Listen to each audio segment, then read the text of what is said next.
جاسوس وہ آہستہ آہستہ بہت احتیاط کے ساتھ قدم اٹھاتے ہوئے آگے بڑھ رہا تھا تاکہ کوئی اس کے قدموں کی آواز نہ سن لے۔ جب سے اسے معلوم ہوا تھا کہ ایک بہت بڑی جنگ چھڑنے والی ہے تو وہ ہر وقت پریشان رہنے لگا تھا۔ وہ مدینے میں رہتا تھا اور اس کا نام حاتب بن ابی بطآ تھا۔ نہ اسے رات کو چین تھا اور نہ دن کو سکون۔ وہ رات بھر جاگتا رہتا اور ستاروں کو تکتا ہوا اپنے رشتہ داروں کے بارے میں سوچتا رہتا جو مکے میں تھے۔ وہ اپنے دل میں کہتا، اگر سچ مچ جنگ شروع ہو گئی تو میرا گھر تباہ ہو جائے گا۔ میں یہاں مدینے میں ہوں اور وہ مکے میں۔ کفار انتقام لینے کے لیے یقیناً میرے گھر کو آگ لگا دیں گے۔ وہ خواب میں بھی اپنے گھر والوں کو روتا پیٹتا دیکھتا رہتا تھا۔ اسے وہ دن یاد آیا جب اس نے پیغمبر اکرم صلی اللہ علیہ وآلہ وسلم کے دست مبارک پر اپنا ہاتھ رکھ کے اسلام قبول کیا تھا اور سوچا تھا کہ ہمیشہ نبی اکرم کا دفاع کروں گا، لیکن اب وہ اپنے آپ کو خطرے میں محسوس کر رہا تھا۔ ایک لمحے کے لیے اس نے سوچا، اے کاش نہ میرا کوئی گھر ہوتا اور نہ میرے رشتہ دار۔ جنگ کی وجہ سے ان دنوں مدینے میں بہت جوش و خروش تھا۔ سب لوگ اپنے اپنے ہتھیار آمادہ کر رہے تھے۔ لوہار نیزے بنانے اور تلواریں تیز کرنے میں مصروف تھے۔ بڑھئی تیر کمان بنا رہے تھے۔ وہ مسلسل یہی سوچ رہا تھا کہ یہ تیر اور یہ تلواریں ایک روز مکے کے کافروں کے سینوں میں اتر جائیں گی اور پھر وہ لوگ مسلمانوں سے انتقام لینے کے لیے میرے بیوی بچوں کو مار دیں گے۔ چلتے چلتے حاتب ایک گلی کے موڑ پر رک گیا اور گردن گھما کر اپنے ارد گرد دیکھنے لگا، لیکن وہاں کوئی نہیں تھا۔ پھر اس نے لرزتے ہاتھوں سے اپنی جیب سے ایک خط نکالا اور آگے بڑھ کر ایک گھر کے دروازے پر دستک دی۔ دروازہ ایک خاتون نے کھولا۔ حاتب ادھر ادھر دیکھ کر گھر کے اندر داخل ہو گیا۔ اس نے خط عورت کے حوالے کیا اور فوراً ہی واپسی کی راہ لی۔ صبح کی ٹھنڈی اور ملائم ہوا چل رہی تھی۔ پھولوں کی خوشبو پورے شہر میں پھیلی ہوئی تھی کہ حضرت جبرائیل رسول اکرم صلی اللہ علیہ وآلہ وسلم پر نازل ہوئے اور کچھ آیات پڑھ کر سنائیں اور مسلمانوں کو ایک بہت بڑے خطرے اور سازش سے آگاہ کیا۔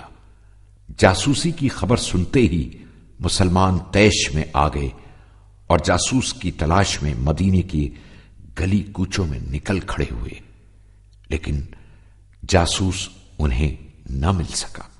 کوئی بھی نہیں جانتا تھا کہ یہ آیات کس کے بارے میں نازل ہوئی ہیں، لیکن سب چاہتے تھے کہ جاسوس کو ڈھونڈ نکالے اور اس کے ٹکڑے ٹکڑے کر دیں۔ حاتب خوف سے لرز رہا تھا۔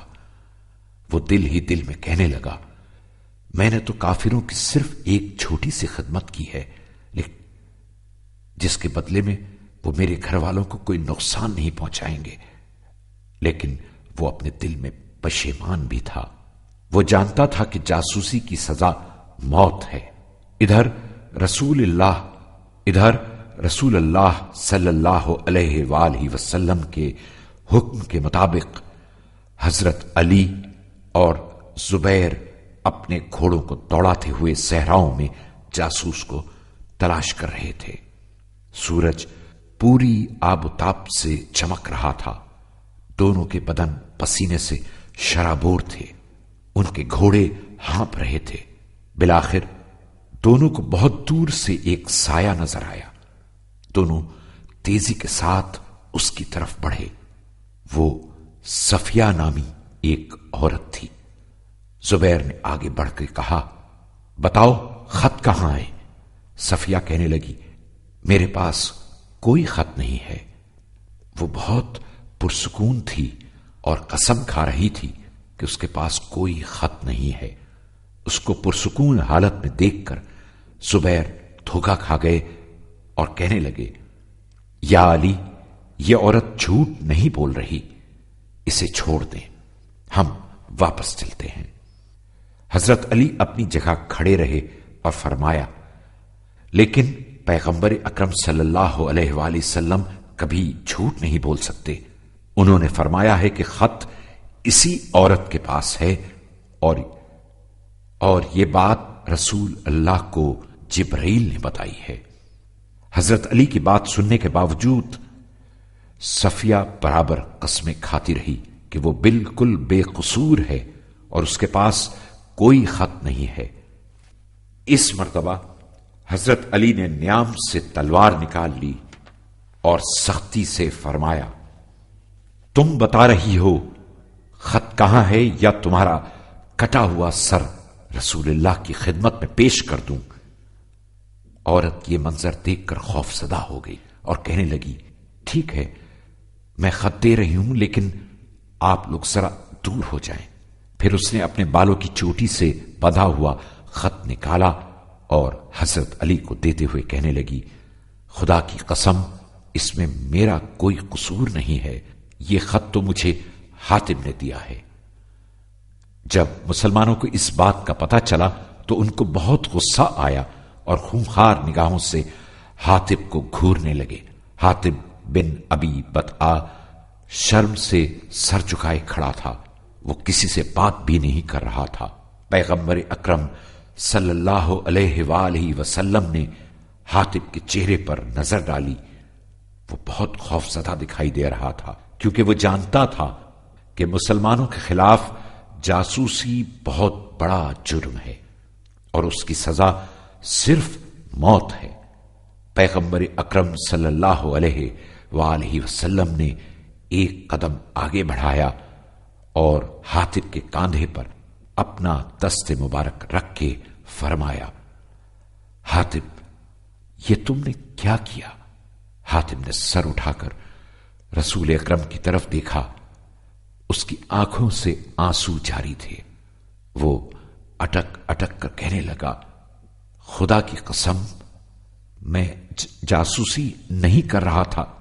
میں جانتا ہوں کہ مسلمانوں کے خلاف جاسوسی بہت بڑا گناہ ہے، لیکن میں نے یہ خط صرف اس لیے لکھا تھا کہ مکے میں کفار میرے گھر والوں کو تکلیف نہ پہنچائیں۔ میں اب بھی مسلمان ہوں، خدا پر ایمان رکھتا ہوں اور آپ کو اللہ کا نبی سمجھتا ہوں۔ حاتم کی آنکھوں سے اشک جاری تھے۔ مسلمان اب بھی حاتم کو غصے سے گھور رہے تھے۔ حضور اکرم صلی اللہ علیہ وآلہ وسلم نے فرمایا، حاتم توبہ کرو۔ حاتم نے اپنے دونوں ہاتھ آسمان کی جانب بلند کیے اور روتے ہوئے کہنے لگا، خدایا مجھے معاف کر دے، میں نے غلطی کی ہے۔ اس کے بعد حاتم نے خدا کا شکر ادا کیا اور اس کا خط اسلام کے دشمنوں تک نہ پہنچ سکا۔